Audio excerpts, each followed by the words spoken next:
Time to open your eyes and read behind the lies at Ocelli.com. Bitches. We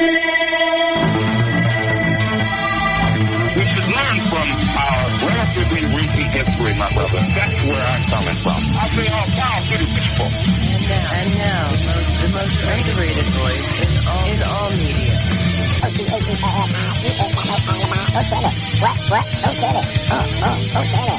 What? Ocelli. I hate to abuse this. Chuck Ocelli. Second hour of the Ocelli Effect beginning awfully late here at Ocelli.com, but do appreciate you for tuning in. We are doing the JFK Myths number 14 with Carmine Savastano, the author of Two Princes and a King. TPAAK.com is his website. And the host of the Lone Gunman podcast, Rob Clark, who, although he's on hiatus, listen, all of the old episodes of the Lone Gunman are out there, and I advise you guys go get them from wherever you can. You still got the website? Nope. Just Google it. You'll find it. Google it and you'll find it. I'll Yes. tell you, man. But listen, when you do get back to running, maybe we could come up with a deal where I can run the Lone Gunman on my stream. Okay, because I got a 24/7 stream, and I would love to make it one of the shows that we just run every time you do one. Yeah, that's cool with me. Well, it sounds like we might have a plan in the making, but let's not bore you guys listening with that. You said you had some juicy stuff to drop in before we went to break, and I invite you to drop it on in, Rob. All right. You know, we talked about the clear, level-headed logicness of H.L. Hunt and this book and his effect possibly on the JFK assassination. And then I got to the MLK part of this book, and John Carrington says, at Mr. Hunt's instruction, I traveled to call on Percy Foreman. Now, Percy Foreman was the first lawyer that James Earl Ray had, okay, after they caught him, in London. And he says he traveled to Percy Foreman with a briefcase and laid it on the desk in front of him and said, I have 125,000 reasons why James Earl Ray should plead guilty to killing Martin Luther King. Oh, boy. He said, Foreman looked at me and said, well, you just leave them with me and I'll have a look at them. He says, I left $125,000, which would just be under $1 million in today's money. And sure enough, James Earl Ray entered a guilty plea. 3 days later, Ray asked the judge for a change of plea, a new attorney, and a trial by jury, and his request was denied. When Los Angeles Times newspaper eulogized Percy Foreman on his death in August 26, 1988, it included the notation that he persuaded James Earl Ray to plead guilty to the 1968 slaying of King, the Nobel Prize-winning civil rights leader, in exchange for a 99-year sentence. Now, he says his final thoughts on the MLK thing was, I paid $125,000 from H.L. Hunt to Percy Foreman to get James Earl Ray to confess to the killing of Martin Luther King.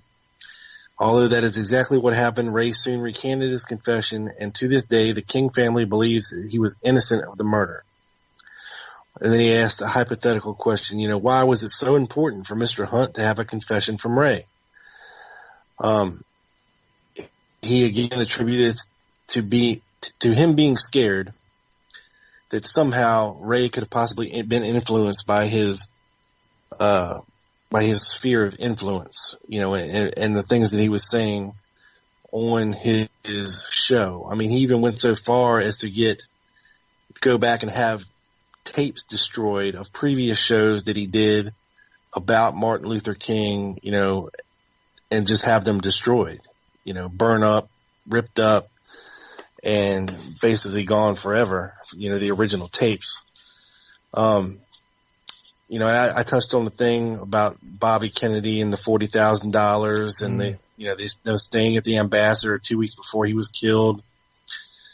It's just things like that. I mean, I was expecting this book to be some kind of crazy off the wall, usual nut job thing, but I was pleasantly surprised. I should say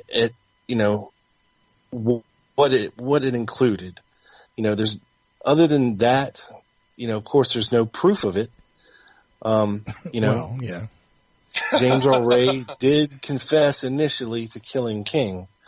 And he did recant his confession, but of course we have no proof that it was because John Currington paid him $125,000 to his lawyer, and that it came from H.L. Hunt. That's just whatever assertion he's making in the book. But other than that, I think, all in all, it's a pretty solid book. And I was ready, when I agreed to come on the Myth Show, I was thinking, oh man, I got a good one. I'm sure this book is full of crap. And, we're going to have a gay old time, talking about all this stuff. But I must say, while it, didn't come across as what I thought it was going to be, it's a decent book. It dispels some myths, and it creates some others. But, that's pretty standard fare with most assassination related books these days, Mm.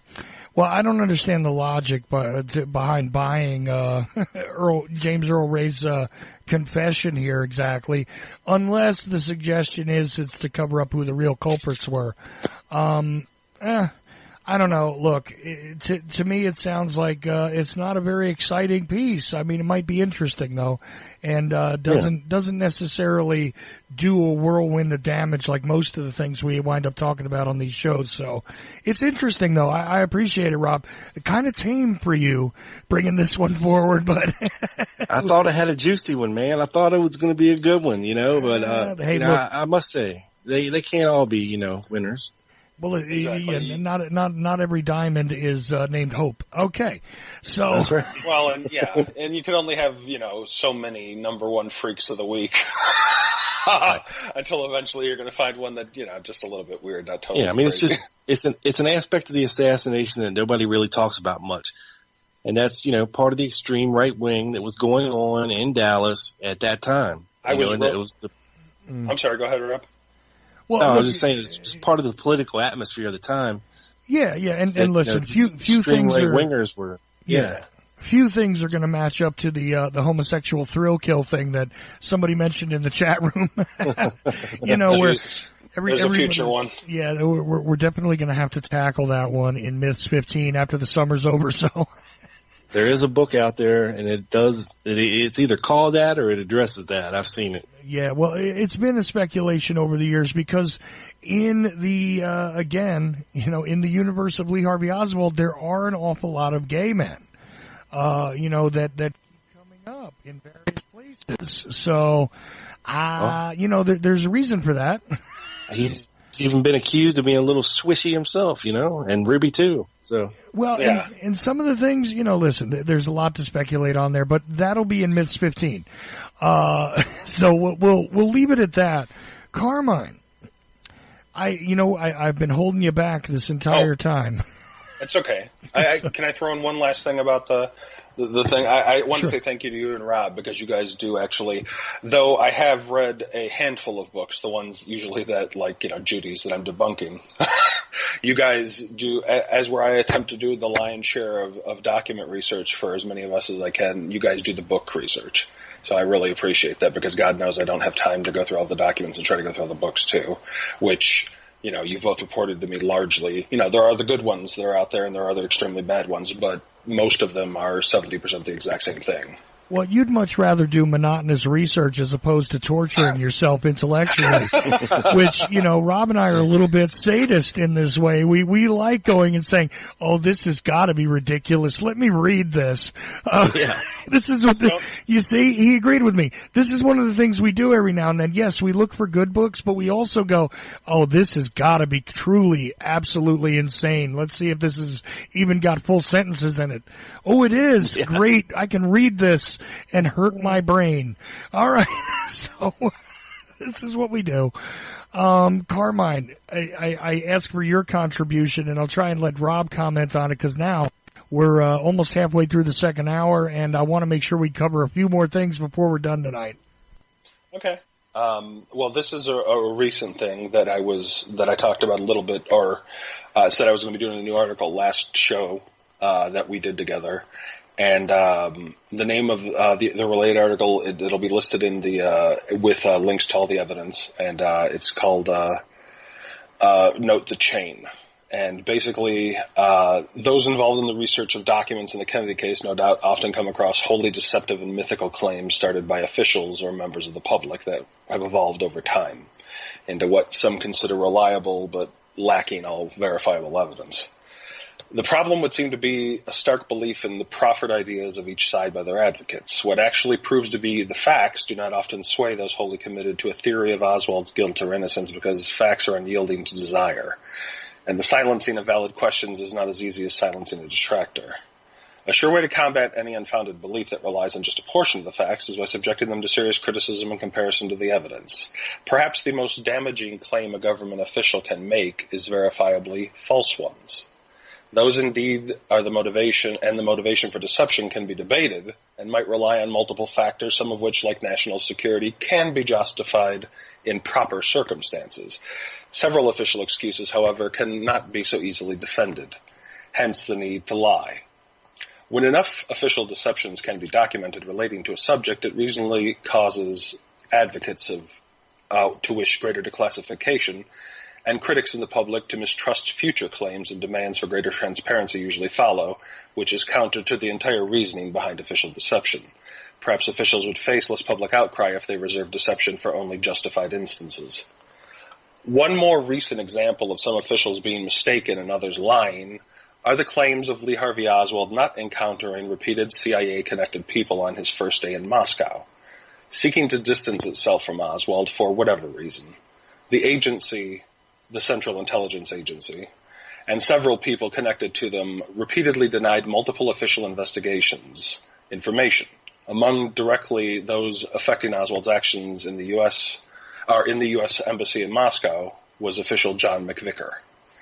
Concerning his background, I prior wrote a related article that states, John Anthony McVicker was born in Manhattan, New York, May 22, 1924. He was educated at St. Mark's High School, Georgetown University, and served during World War II in the United States Navy. Subsequently, McVicker attended the U.S. Foreign Service School in 1948, and both he and Richard Schneider, who was the second secretary at the Moscow Embassy at the same time, were on the same waiting list for employment with the U.S. State Department's Foreign Service. The CIA later recruits Snyder in the Foreign Service using State Department cover, and McVicker testifies he too gained State Department employment, but without intelligence connections. So before I go on, I know both of you gentlemen are familiar with McVicker, and what have you heard over the years about him? I'll let Rob field that first. Not much, honestly. Well, look, he comes up during the various stories of interaction and officials that interacted with Oswald and with the Oswald case one way or another.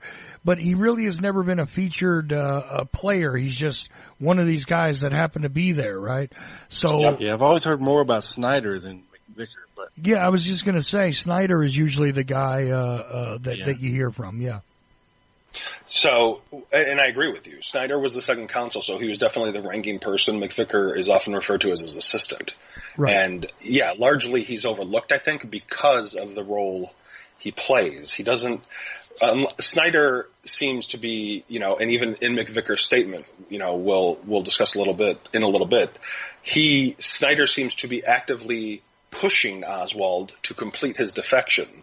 But at the same time, he denies Oswald revoking his citizenship, tells him to go think about it, and then holds on to the passport for years. Right. Which is the only reason why Oswald is allowed to immigrate back with Morena. Well, so, this is Snyder, where I describe him just throwing it in the drawer, and that's literally what he did. He just kind of threw it in his desk drawer, the passport and all that, right? Yep, where it sat for over a year. Mm-hmm. He took no action, even though Oswald had, as we'll go into it, gave him several reasons why he should have done something. Yeah, exactly. Okay, so, and McVicker pretty much stays in the background, which is, I think, where he intended to be. Because some of the research that I've been doing lately, despite McVicker's claims to later investigations, both the President's Commission and the House Select Committee on Assassinations, he did, in fact, have connections to the Central Intelligence Agency that precede and follow his interactions with Lee Harvey Oswald and Morena. Yeah, see, who didn't in the embassy there? I mean, this is the bigger question to my mind. Rob, what do you think? Yeah, I mean, I think that's who manned most of the international, embassies. It's chock full of CIA people, and even the foreign governments. Embassies, like in Mexico City, they're chock full of KGB agents. Well, but that's just the way spycraft worked back then. Well, and who are you gonna put in, your number one adversary's, country? Yeah. Who are you gonna insert? Want intelligence gatherers. You want intelligence gatherers, right, Carmine? Yeah, especially in Moscow, because Moscow was known as a denied area, which is an area that is very difficult to get any sort of intelligence operations undergoing.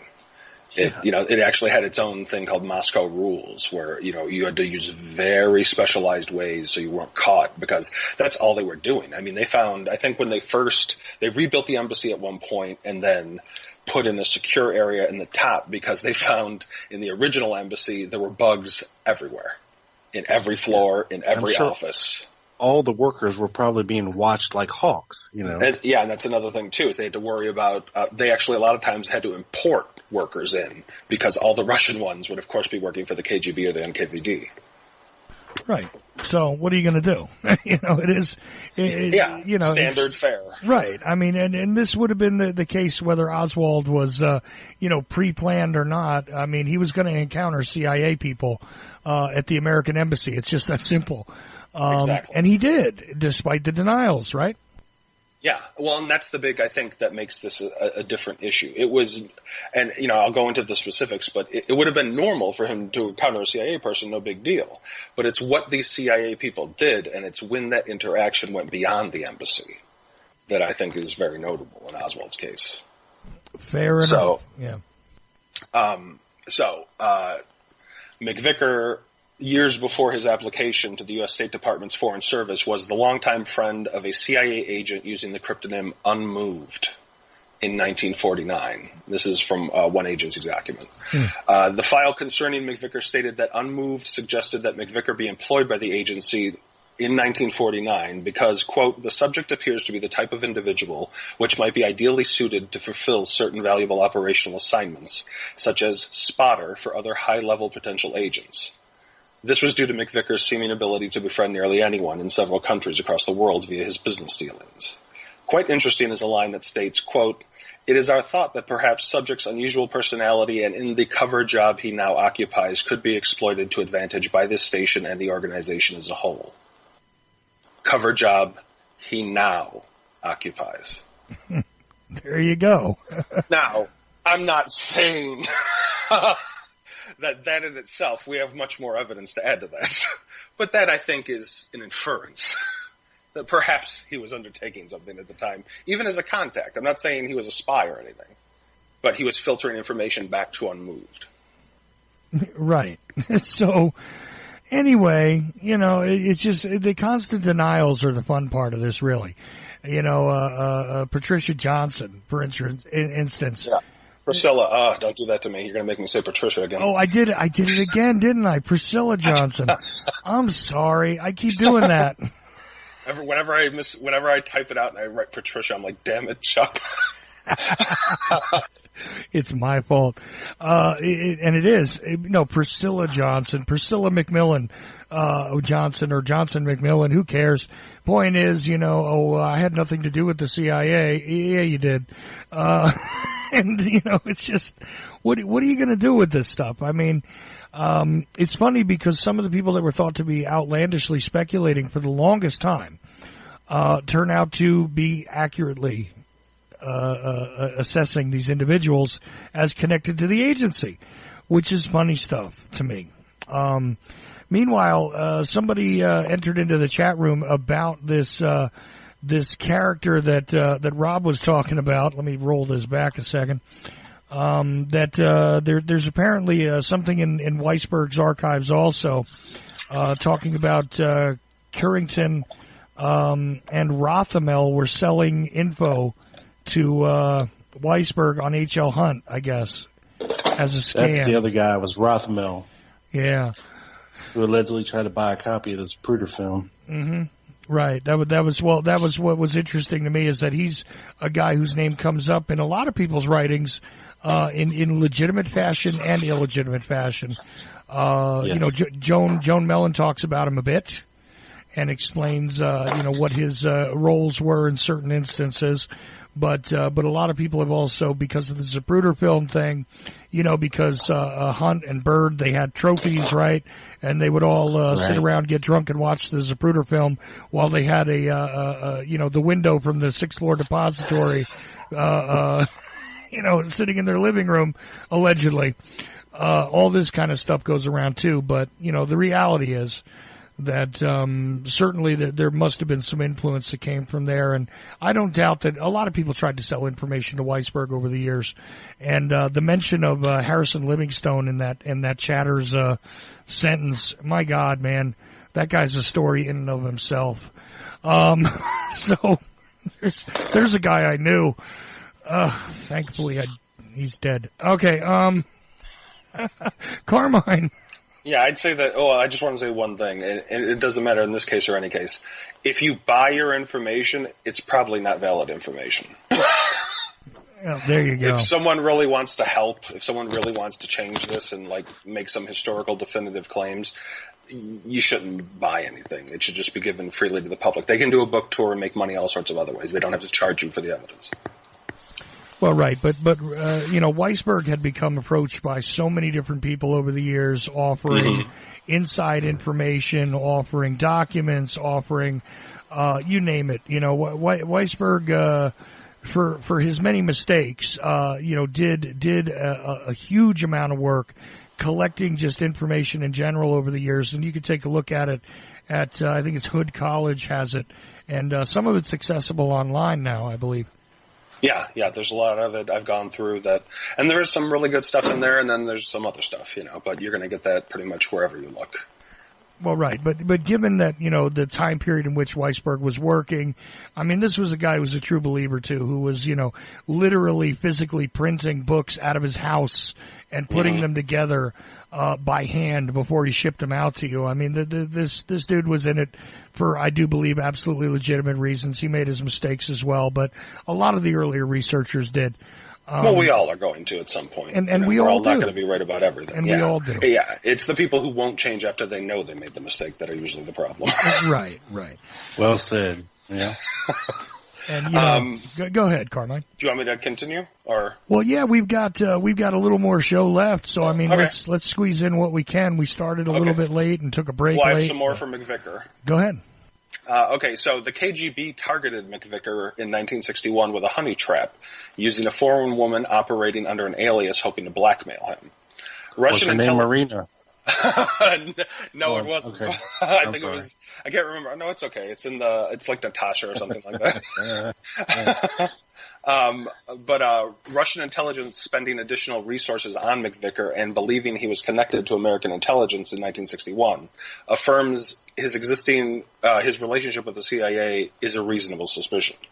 In 1966, years after McVicker's encounter with Oswald, he is granted top-secret security approval for liaison contact with the CIA. So that pretty much blows it out of the water. In 1968, the CIA learns Eastern German intelligence identified both Snyder and McVicker as being operatives of the CIA.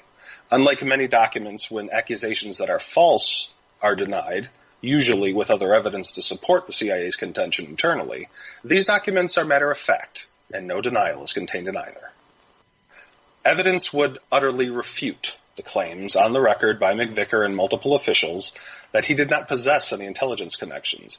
It transforms his claims to deception, one seemingly designed to distance those with CIA connections from the question of whether Lee Harvey Oswald was used in some capacity within Russia.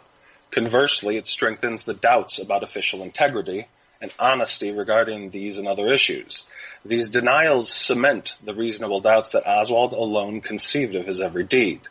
The proposition is, by officials, that he was the proposition that he was a possible witting or unwitting dupe steered by someone years prior in the Soviet Union for possibly unconnected operational reasons to incite the KGB is reasonable based on the current evidence.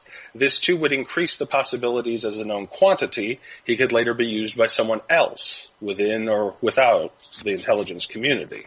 Yet CIA officials attempt to deny knowledge of him until long after his defection that we can firmly establish based on McVicker and Snyder transmitting copies of the Oswald interaction to the State Department and the agency based on the official account.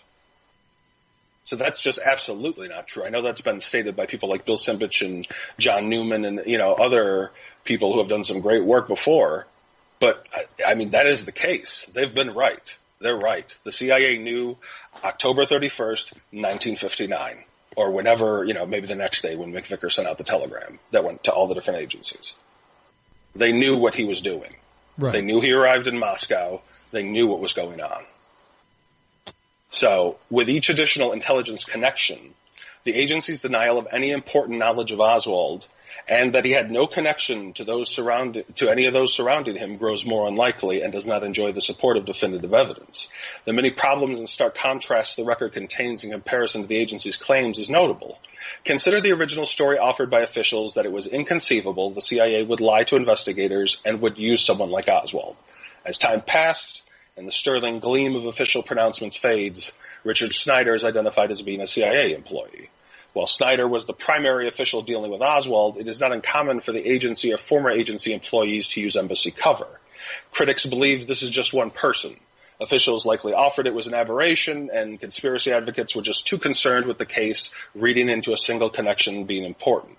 Several years later, under a pseudonym, a CIA Soviet-Russia division officer, Jacques Richardson, considers using Oswald on paper as he was simultaneously running a separate defector who also married a Russian woman and immigrated to a Western country just like Oswald did.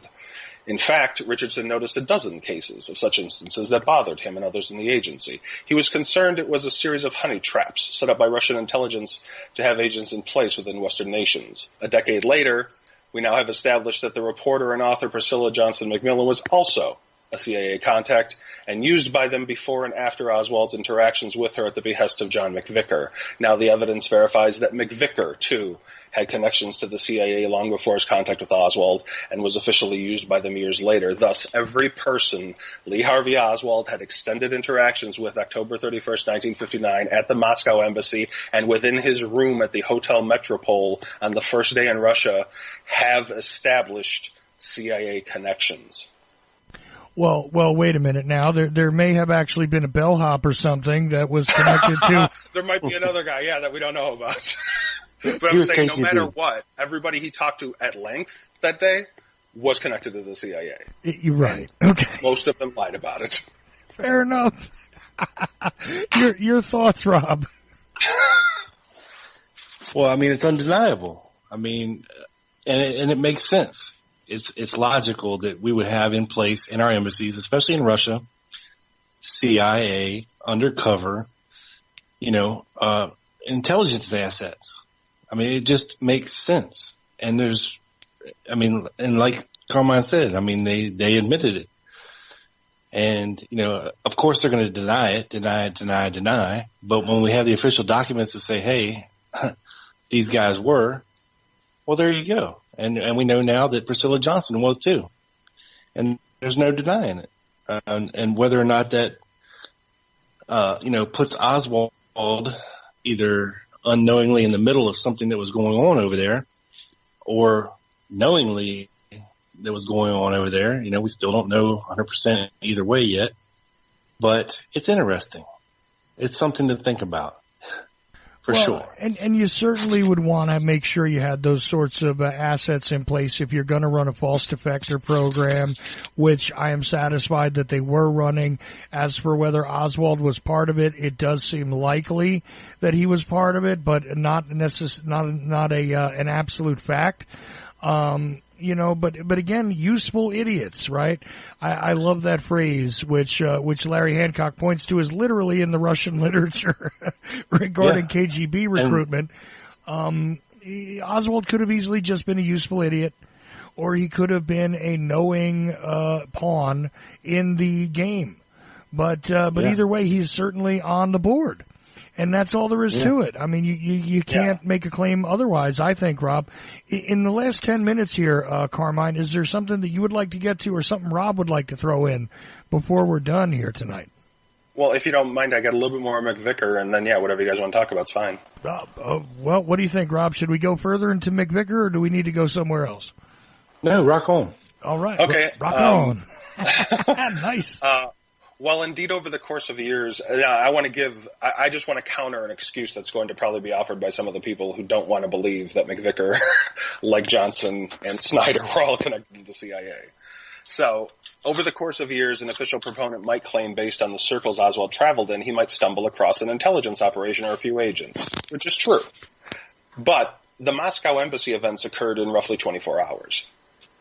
It is highly improbable, based on the evidence, that all these occurrences are by chance, and that the CIA could be ignorant of Oswald until much later is claimed. How many of their contacts, former employees, and sources of information would Oswald have needed to speak to in that short amount of time to gain interest? I would imagine that 3 in one day might register some notice.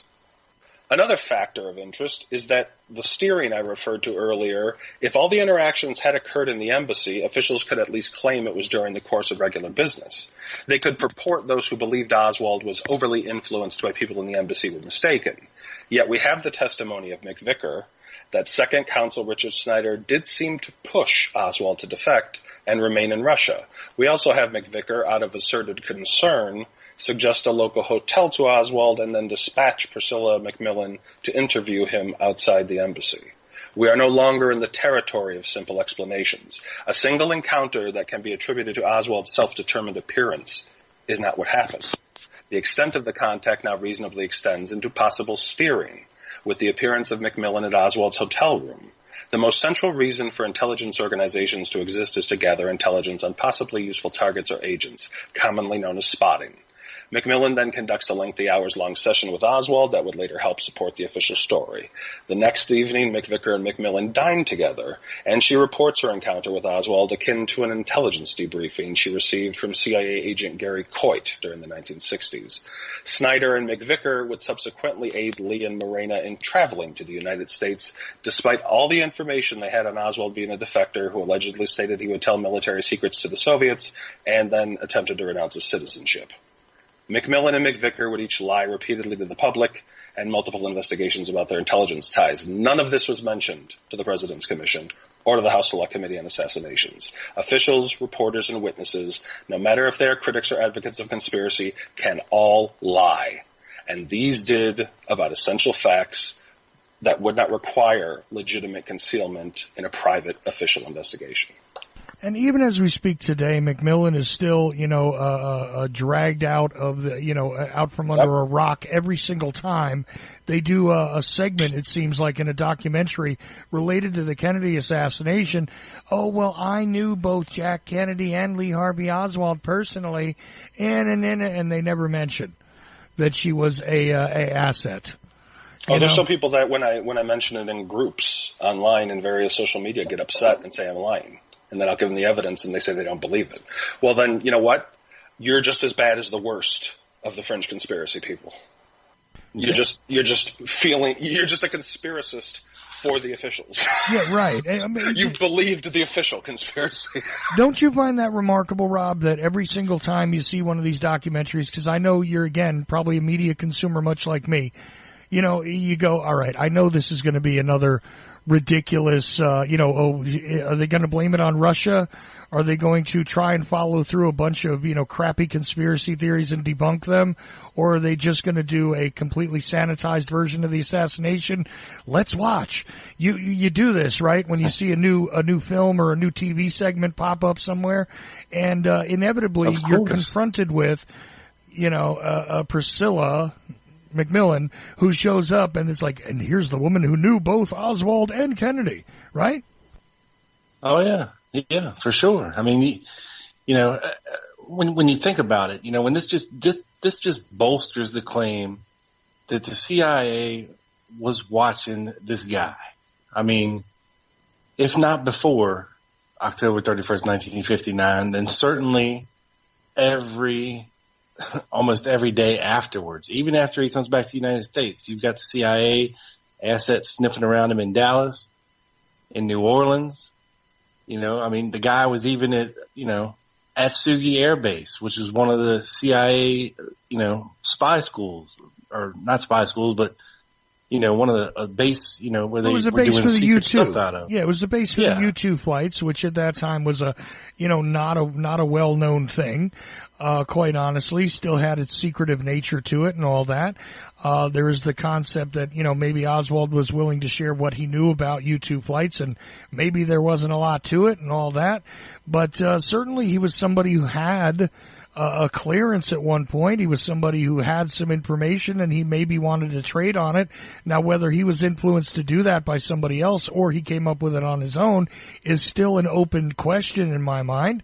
But the more you look at it, you can't say that the CIA or any of the intelligence agencies in the United States wasn't fully aware of and able to influence the situations in which Oswald was involved in between 1959, certainly, and the assassination. So for 4 years, this guy was certainly on the menu. And to claim otherwise is absolutely ludicrous, I think. Anyways. Yeah, and not just him, I'm sure they had an interest in Marina as well. Definitely. For the exact reasons that you say, as being one of these honeypots, sparrows, whatever you want to call them, intelligence gatherers. And then lo and behold, she makes her way back to the United States. Now Russia has an asset for intelligence inside America. They just did to us what we did to them. Right. It's part of the spycraft thing. And to keep an eye on her or him or what they're doing makes perfect sense once they get back here. Well, whether we are dangling him or they are inserting her, one way or another, this is just, a minor story really in espionage had it not been for Oswald's involvement in November 22nd, 1963.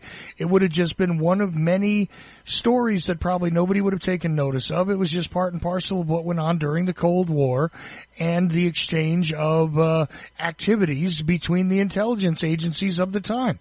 And it's just that simple. You can look at it that way, or you can go deeper. And in fact, there's a lot of evidence that's been developed by people like Simpich, like John Newman, like Carmine, that shows, guess what? There might be a whole lot more to it. So we're almost out of time, Carmine. Is there anything you want to kind of close out with here tonight? Well, I just wanted to hopefully wrap it up, bring it back around to the end. The funny thing about me finding out about McVicker, I was happy to add him to the McMillan set. But that's just a personal thing. I was just happy that we got all three of them. So now there's really nobody that Oswald didn't interact with that had a connection. But the entire reason I went after McVicker, because I thought I had squeezed all the blood out of that stone when I found Johnson. The McVicker only came up to me because I was reading an old ARB document. And the ARB, one of Gunn's questions that he never got an answer to was McVicker, because he found out that they were changing 201 files like we've just talked about before, and that the only reason we can figure out which ones they've changed and things that they've deleted are because of the errors in the record, the bookkeeping. So they found that they were doing that, and one of Gunn's questions was, is John McVicker a CIA contact or asset? So I was like, you know what? Let's see if he was. And then I started looking in the new documents, and I just happened to come across one. So there it is. Look, again, no smoking gun in the new documents, but a few useful tidbits here and there to flesh out some of the characters that already existed. Rob Clark, the host of The Lone Gunman, on hiatus at the moment, and certainly I advise you guys to go look for wherever you can find The Lone Gunman podcasts. I know they're still available in the iTunes store and all that. So, in a couple of them are anyway. And, there's been a few other places I've seen it. Maybe Stitcher. YouTube. I'm not sure. Yeah, you can find it anywhere. iTunes store, Stitcher. It's on the Google Flow, so it pretty much shows up in any podcatcher if you search for it. Nice. Okay. For sure. Hopefully we'll be able to start including new ones on the stream here, because certainly I would love to make that part of what it is we play here on 24/7. So let's get that. You allow done. that kind of language on your on your stream? I'll not usually, but for you I'll make an exception. I'll put it on the weekends. Right. There you go. After 10. There you go. So that's the way we'll do it. And yes, Rob is usually a little more loose with the language than I am, certainly, but, it's okay, man. The information is really interesting. He has people on that I don't, quite honestly, and, sometimes I can't get some of the same people Rob gets. So it's interesting to see what you focus on too. And it is done in the unique fashion. I mean, I really do appreciate your work, man. It's really great. So, certainly I advise people to check out the Lone Gunman podcast, when it comes to an interest in the JFK assassination and some of the other topics that are related to it. Certainly take a look at Rob Clark's work. And Carmine, TPAAK.com is his website. There will be some links to his website in this podcast when it's presented. Probably in the morning I'll get it done, but when I put it out there, we'll have some links to some of Carmine's work, his website, all that. But I want to thank both of you guys for being on with me tonight, and we're just about done. Anything you want to say in closing, finally, Carmine? I hope everyone enjoyed it, and we'll keep putting out Myths episodes. It was great to do a show with Rob. I'm looking forward to doing another one soon, and hope everybody has a good night. Absolutely. And again, thanks, Rob. I do appreciate you being here. It's a rarity, man, and you got to come back for the next Myths episode, because we're going to get a panel together and really nail some stuff. So you got to dig up one of those crazy ones for us, okay? I'll find you something, buddy. I'll find you something. Sounds good to me. Anyway, you can't really beat QAnon being headed up by JFK Jr. Tonight anyway, who faked his own death and all that, but you won this time. I won this time. That's amazing, but I guarantee I won't next time. Anyway, Rob Clark, Carmine Savastano, this has been JFK Myths number 14. The Ocelli Effect is done, and I'll tell you this much. I am merely Ocelli. All of you who participate in this show, you are the effect. Have a good night.